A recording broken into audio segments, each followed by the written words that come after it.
But then we had till like the semifinals in 6A. I was like, damn, okay.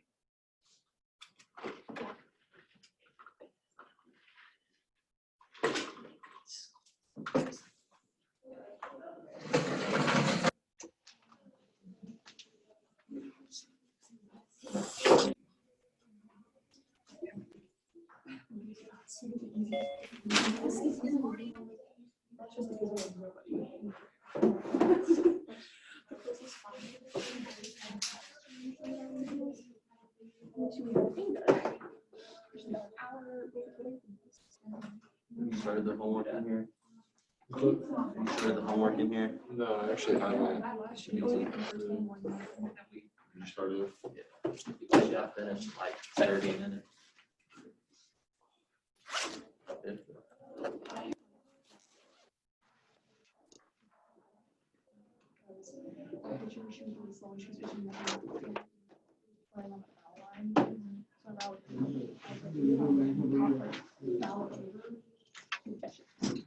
Like, okay, cool.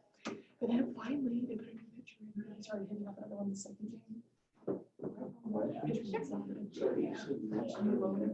is like my favorite picture.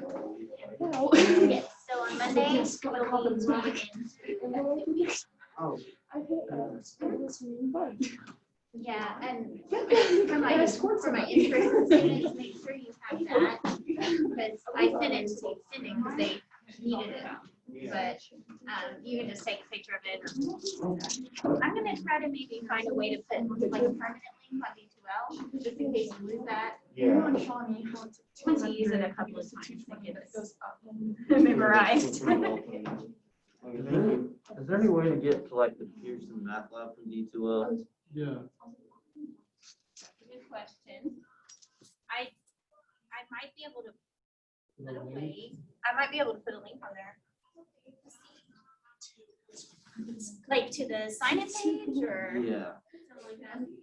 Let me see if I can do that right now.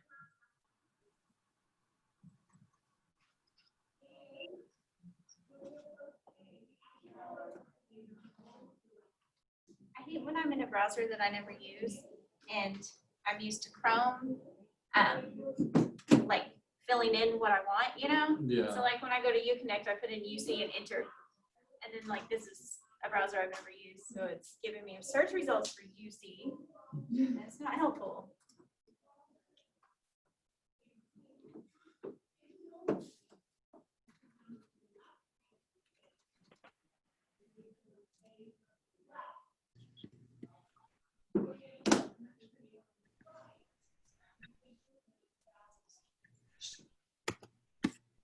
Let's see. Where would, like under content maybe? Yeah. Yeah. Well, Yeah, I feel like, can you put in like this, like, I know like some of the other classes I have, you click on content and like there's like your like weekly to-do list of like due dates and stuff, and then just on the left side there's like a quick link to like To connect. go to those. there's some way how to like link it all. Yeah, there is an integration, but I don't feel like that's right. Added a module, I don't think that's right.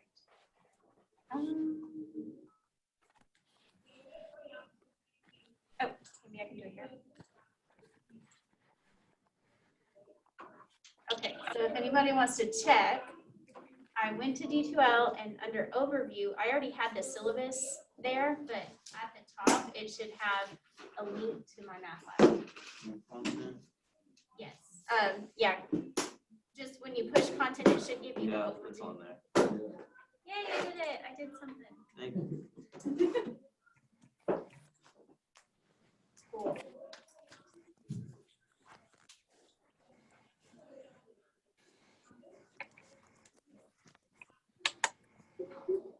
Okay, let's see if we're all here.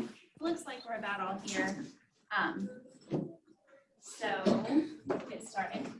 So before we get started, I want to make sure my in-person class, you guys know that starting on Monday, you'll just be logging in here at our normal time. So at 11, you'll log in here. So you want to make sure you have that. And I'm going to try to get this link too on D2L, so if you want to go just there, you could do that. Yes. Is that on D2L? It will be. It will be before Monday. So Okay. yeah, I'm gonna put that on there too. Okay. I'll probably just put it in the form of a link to where you just click on it. But that's where we're gonna be. So do you guys have, and this is for everybody, I'm thinking about best ways to, you know, do my remote teaching.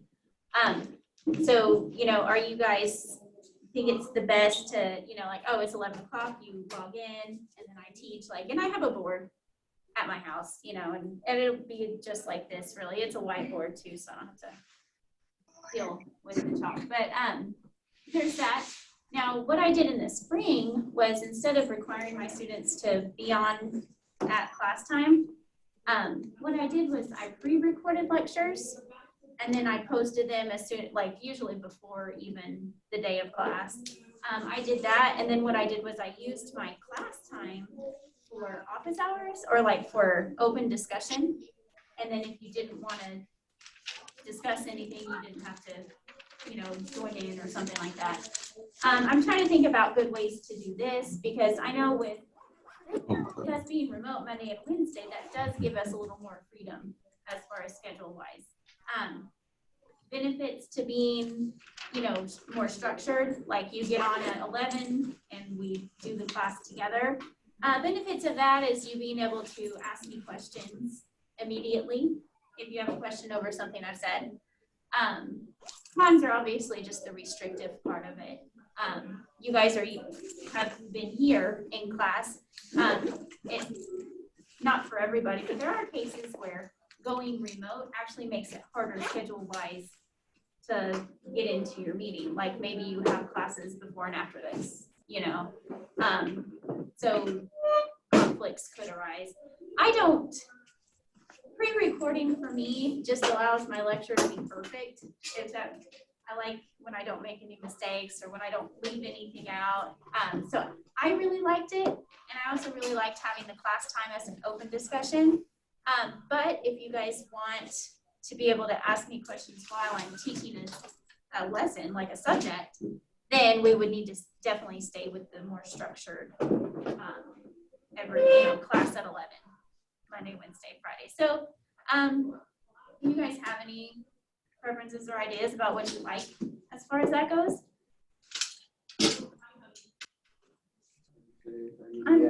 Yeah, I mean, we could always try it different ways. Now on Monday, we will definitely be in Zoom at 11, normal. But, you know, at some point I might try just maybe making a lecture video and posting it before a class and, you know, getting feedback on that, like how was that? Or like, did you learn well from that?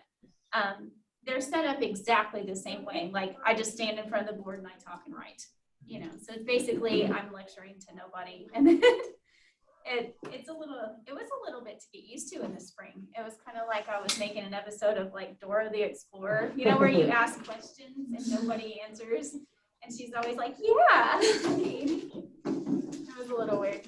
So will we be able to come to this classroom? So yeah, so if I do it at normal times, you can come to this classroom. Because I have like back-to-back classes.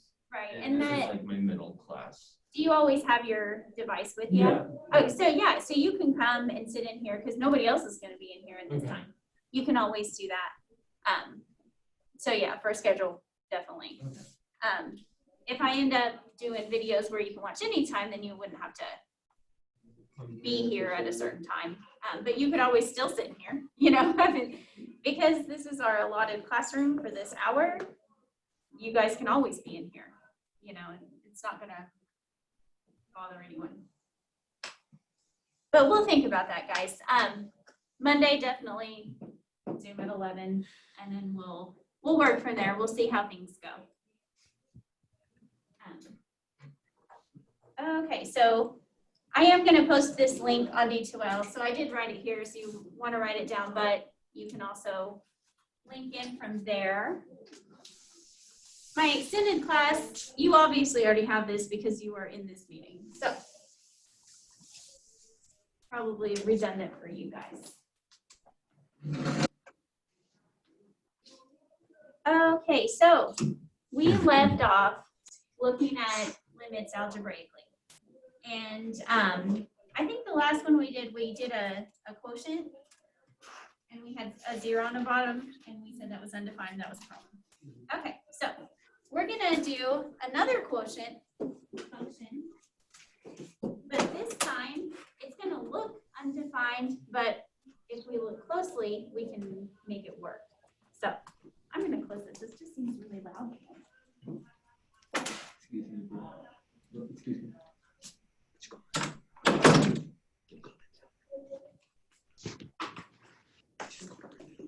No, could you scoot up a little bit? Okay, that's Yeah, that's, no, it's much better, thank you. Okay, so I'm gonna take the limit as x approaches 5 of this function here. On top I have x squared minus 25, and on the bottom I have x minus 5. So just by looking, without even putting, yes. Would you mind me saying the steps? So what do you think I should do? So the limit of x to 5 and the function is x squared over minus 25 over x minus 5. The first step is basically you have to factor it out, x minus 5 plus x plus 5. Right, so just by looking at this, if I don't do anything, if I didn't think about a factoring or a rewrite, I say, oh, I put a 5 in there, what happens? 0. It's a 0 on the bottom. So before we're quick to say undefined and move on, sometimes we can rewrite the problem. Like he said, we can factor the top of this problem, and it might help us out. Right. So that factoring, difference of two squares. Anytime I have this situation, this binomial situation, where I have a perfect square minus another perfect square. To recall how to factor those, we can factor those into two binomials. So you guys, we are going to use it multiple times, so let's make sure we know how to deal with it. So perfect square minus perfect square, just like we have up here. This will always factor into a plus b times a minus b. So these are the squared versions here, and then these are the roots.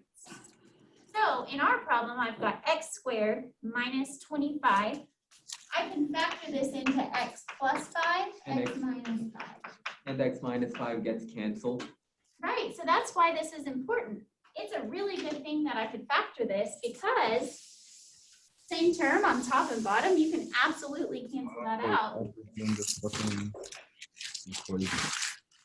And then what are we left with? X plus 5. Yeah, that's all we're left with, guys, is the limit as x approaches 5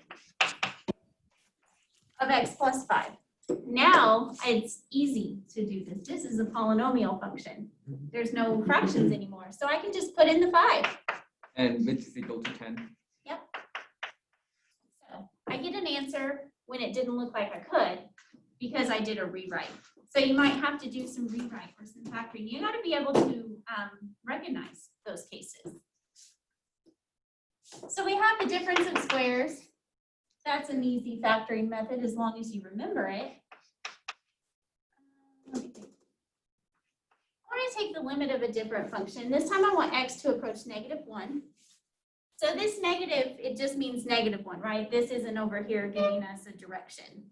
So this is just x approaches -1 from both sides. And my function is going to be x squared plus 4x plus 3 over x plus 1. So at first glance, you put a -1 in the bottom, you get a 0, right? So I say, oh, it's undefined and move on. Or can I try to work with the top, like I did on the other one? Work with the top. Let's We do work that. with it. Now, it's not the difference of squares, obviously, but isn't this something that I should know how to at least try to factor? Right. X plus 2 times x plus 1. So I'm sorry, x plus 3 times x plus 1. Right, it is gonna factor. You guys, let's recall. Now, this is a really easy factor, the one I did. But it's just to review that when you can factor, you need to know how. So you guys, when you're factoring a trinomial, it's quadratic because it has the squared term, the first power, the constant. Remember, it's gonna factor into 2 binomials. The first term of these 2 binomials come from factors of this first term. So you say, what are the factors of x squared? There's really only one way to go there, x times x. Then the 2 last terms come from factors of the last number. So what are my only choices for the factors of 3? Just 3 and 1, right? So I'm gonna put them under here before I write them. Only has one choice, so I know this is the right choice. But sometimes I'm dealing with a number here that has multiple choices, right? So what if I had an 8 here? Would I do 4 and 2? Would I do 8 and 1? I would have to decide, right? So if you have to decide, again, on this one you don't. You take these factors that you've chosen and you make sure that they add together to make this middle number. So 3 plus 1 is 4. Right. Yes, so I know I've got the right factors.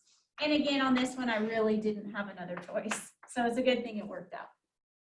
What if what if it was this, but I had a 5 here? Then it wouldn't factor, right? I've tried all of my possibilities, and then I would say it didn't factor, and this problem would actually be undefined. But if it works, write it down as factors. So I'm going to rewrite the problem as x plus 3, x plus 1 over the x plus 1. And now I can do the same thing I did over there. Now I've got a common term. So cross them out. So we're really looking at the limit as x approaches -1 of just x plus 3. And then I can take that limit. I can plug in -1 now. And -1 plus 3. I get 2. So if you have a quotient problem and it looks like it's going to be undefined, it might very well be undefined, but you will be sorry if you just move on without at least trying to rewrite them. Sometimes it's not going to work, but you wouldn't want to miss one that you didn't try to work it out and it would have worked. I'm not finished. Oh, writing okay. the problem yet. So that's how we're going to deal with quotients. These are the only cases we're going to have. Either it just doesn't work, or you can rewrite it and it'll be defined as a number. What was the other? So remember when I was talking about the polynomial functions, and I said you can just plug it in as long as it's polynomial. And my definition for polynomial just said that it couldn't have any negative exponents, and that's what creates denominators. So we dealt with the negative exponents. But it also couldn't have any fraction exponents, and those are what create roots. So I have to learn how to deal with a root. And for the most part, it's not going to be that bad, but we just need to be careful.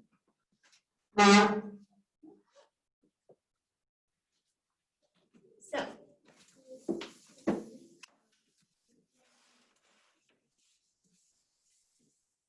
let's take the limit of a root function.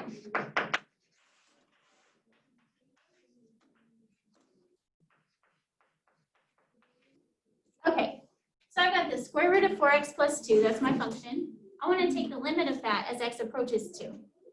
So plug in 2 for the value of x. So a root is not polynomial, but if I check, if I am using a certain number, a number that works, you can just plug it in. So basically with the roots, it's maybe you can plug it in and maybe you can't. You just have to try and see. And it really is that easy. So basically you're going to plug it in every time. It's either going to work or it's not going to work. So I am going to plug it in because I think this is going to work. Because I get 4 times 2 plus 2. 8 plus 2 is 10. and I get the square root of 10 as my answer. It looks fine to me. I just plugged it in. But what if I wanted you to take that limit of the same function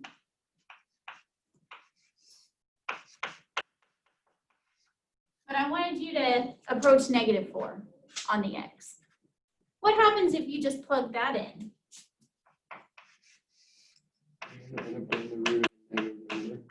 Yeah, so what happens is I have -16 plus 2,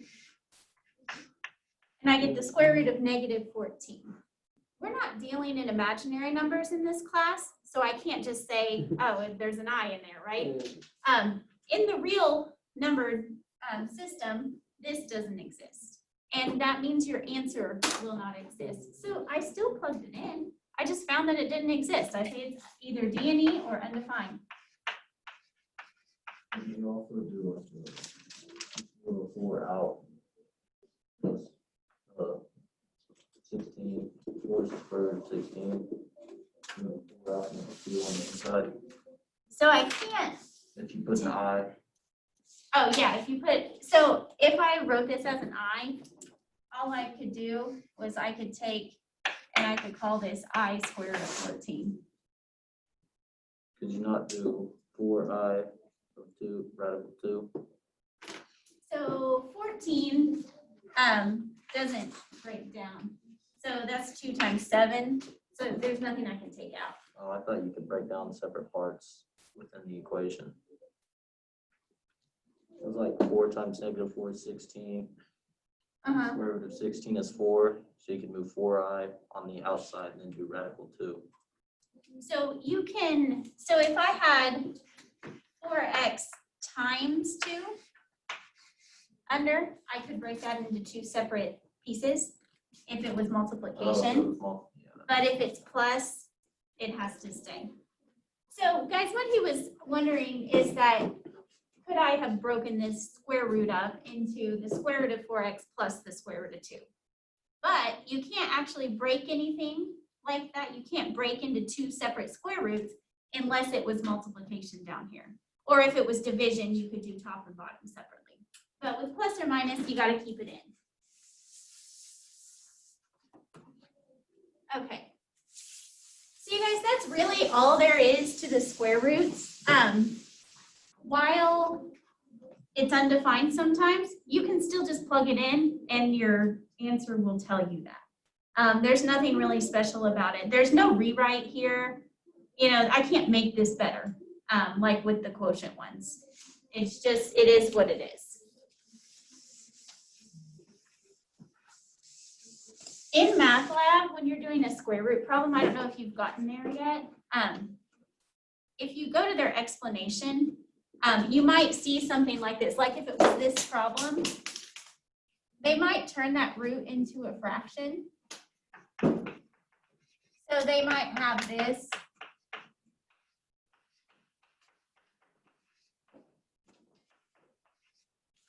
You guys, this might be a step that you see, and I don't want it to confuse you. What MATLAB is doing is they're turning the root into a fractional power. Remember, because fraction powers and roots are interchangeable. You just have to know how to, make equivalent. There's no benefit to this step. I'm just going to say that now, because at the end, they still have to take the square root if they want an answer. So if you're, like I said, MATLAB, if you are just needing some extra understanding and you go to their explanation on a problem like this, and it does this, don't do that. It's just an extraneous step that doesn't have any benefit. I'm really not sure.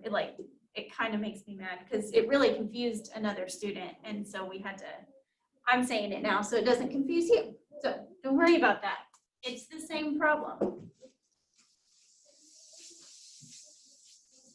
Okay, but anyway, with that being said, that should actually get you through 11.2. We have some graphical limits on there.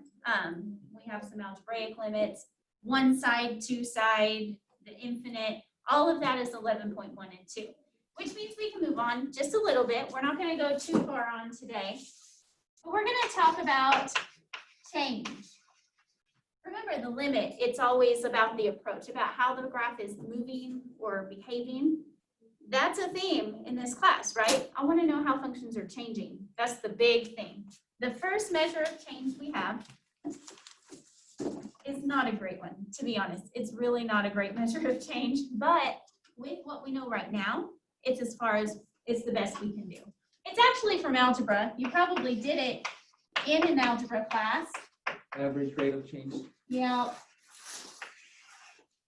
It's kind of garbage, but again, it's what we have. It's the only way we can do it right now, and we're actually going to use this to get a better way. But we need to start by knowing what this is. So you guys, I'm going to make a arbitrary function. I'm going to just make it a parabola. So just a simple form of x squared here. So let's say I've got this function. I really want to know how it's changing from one point to another. So I pick those points. I say I want to know how this function is changing from point x equals a to x equals b. So you guys, where x equals a would be this point on the function. Notice, what would that y value be in function notation? It would be f of a, right? You put in a, you get out an output f of a. B looks like a point about right here. The associated output, we call that f of b. So that's nothing new. This is just saying x and y in different terms. Change from a to b. The only way I can do it right now is to say, well, let's draw a straight line between them and calculate the slope of that line. That's exactly what average rate of change is. It's basically saying, hey, this function's not a line, but I'm going to pretend it's a line and calculate the slope between these 2 points. So how would I calculate the slope between these 2 points? How do I calculate the slope between any 2 points? It's a ratio, right? What's on top? It's change in y, or change in output, right? And then on the bottom is the change in x, or the change in input. So it's always difference in y over difference in x. In algebra, we use like y2 minus y1 over x2 minus x1. But since we've got a's and b's, and f of a's and f of b's, that's how we're going to write it. So change in y values. I'm going to go with the largest first. I'm going to say f of b minus f of a goes on top.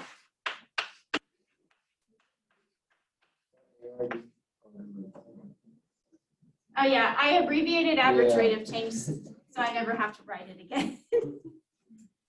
That's just what I call it. I don't know what other people abbreviate it as, but that's what I use. And then on the bottom is the difference in x, right? So I'm going to have b minus a.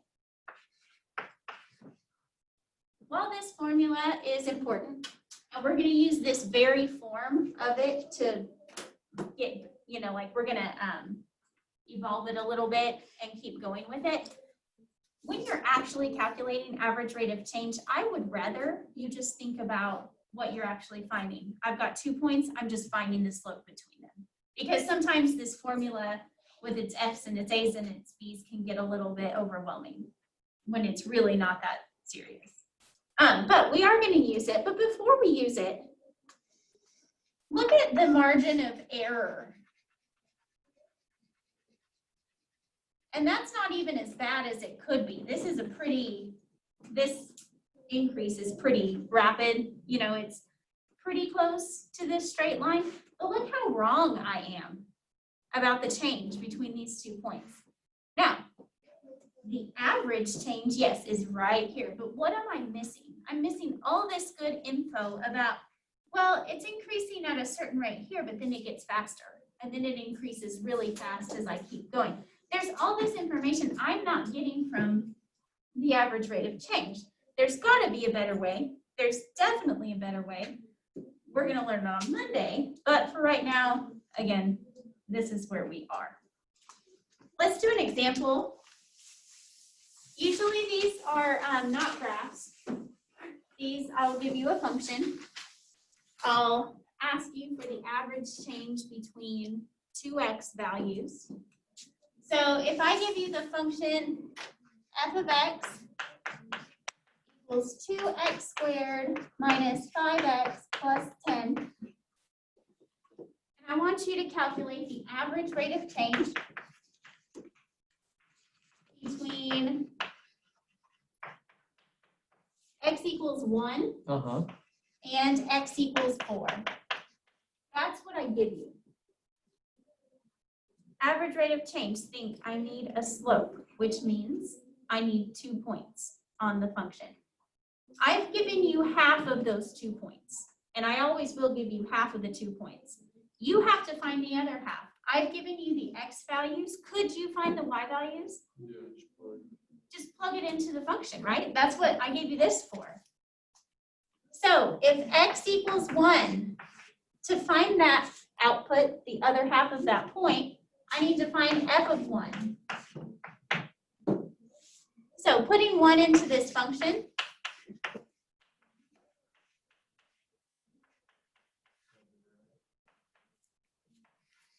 yeah, 2 minus 5 plus 10, I get 7. So what have I found? I found a point where x equals 1 and the output is 7. In function notation, a is 1 and f of a is 7, but x and y is fine. It makes more sense. Let's have that. So don't forget to find the value that you get when x equals 4. So I'm looking for f of 4. So 2 times 4 squared minus 5 times 4 plus 10. Make sure you square your 4 first. So 16 times 2 is 32 minus 20 plus 10. I think we get 22 there. Yeah. That's another point at 422. What am I going to do with these 2 points?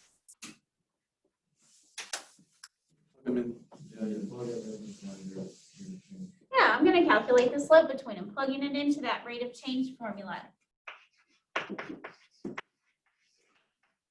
So remember, outputs are always on top. Don't get it flipped around. Y is on top, X is on the bottom. It doesn't matter which direction you subtract as long as you do it the same on the top and the bottom. For consistency's sake, I usually always go largest to smallest on my X values. Those could change, but if if I have 1 and 4, I'm going to do 4 minus 1, which means I need to do 22 minus 7 on the top. So change in outputs, 22 minus 7 over the change in the inputs, 4 minus 1. Yeah, because I get 15 over 3, I can just call that 5. You guys, you'll notice that, yes. How would you know which one would be A and which one would be B? Like, which would one be the A because you did it first, or? So I always like to go from A to B. So I make sure my A is smaller and my B is larger. Okay. If you called this B and A, it would be okay, as long as if you did 1 minus 4, that you also did 7 minus 22. It would be easier doing the other way, so I can do with negatives and stuff. Right, so it doesn't matter. And like, if you did it backwards, you would get a negative 15 over a negative 3, but they cancel. So, so guys, you're gonna notice that your average rate of change really always end up just being a whole number, which is nice. But if you get one that calculates to something weird, don't necessarily think it's wrong. There might be some thrown in there where they're a fraction. Just usually they do end up like this, at least on squared functions. So we can find this. It wasn't that hard, but the trade-off there is it doesn't really tell us much. All it tells us is between the points x equals 1 and x equals 4 on this graph, if I drew a straight line between them, the slope would be 5. So there's like points there, but that's not the direct path to take. Right, it's not the path. So it's just a straight path when the actual graph is probably doing something like this. Yeah. So yeah, it's not very helpful. It's just like I said, it's an easy thing. It's what we have. And next time I will actually make this better. I promise we will get very good at the change of functions, just not today. We do have a little more time, so let's just do one more rate of change. I know it's not But super this would be good difficult. if you were trying to find points though, like on a graph. Yeah, I mean, if you just want to know the points, this will get you those. So let's do f of x equals negative 2x squared plus 7x minus 9. And I want to go between x equals negative 2 and x equals positive 3. Just throwing in negative x value, just so we know to be careful if we have it. So what do I need to do first? First, you have to plug in the -2 in the value of x, similar Okay. to the same problem. Right, remember, I give you the x's, you gotta find the y's. So if x equals -2, I need to find f of -2. So -2 times -2 squared plus 7 times -2 minus 9. Guys, make sure when you square this -2, you know it's positive 4. That's a big thing. You know, like when you're taking an exam or something, if you're gonna make a silly mistake, it probably is gonna have to do with a negative. So you always want to be careful. So this is minus 14 minus 9, so -8 minus 14 minus 9. Is that negative 31? Yeah, that's what I got. Okay. Sometimes I really am not good at the arithmetic. I know that sounds stupid. I should be. So we found that. It's a point at -2, -31. Let's put in the x equals 3.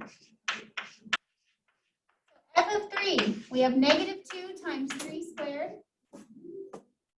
plus 7 times 3 minus 9. So -2 times 9 is -18 plus 21. So -18 plus 21, we're at +3. Minus 9, it puts us at -6. So that point looks like 3, -6. Now that I have all my pieces, I just find the slope between the 2 points. So the average rate of change on top, I'm going to go -6 minus -31. Be careful, be careful, be careful. You add them if it's a subtraction, right? Right, we'll end up adding them. Yeah. So I have -6 minus -31. And then on the bottom, I have 3 minus -2. So both of these become plus. -6 plus 31 is what, 25? And then on the bottom, 3 plus 2 is 5. Interesting that we got 5 again. But there we are. It's not always 5, I promise. And I just made these two up. They just happen to both be 5. So there's reasons. We have that. Now, we're going to stop there. And like I said, we'll pick this up on Monday. Everybody will be on Zoom on Monday at 11. There will be a link on D2L to the meeting if you haven't gone into one yet and you don't know what it is. Or you could use the stuff I put on the board. Are you gonna be interacting with us, like through the chat? Yeah, so I'll have my chat open. Honestly, since it's just going to be me and I'm not worried about like interference or something, I'll probably just, if you have a question, just speak it and we'll see how that works. You mind leaving? Oh, no, go ahead.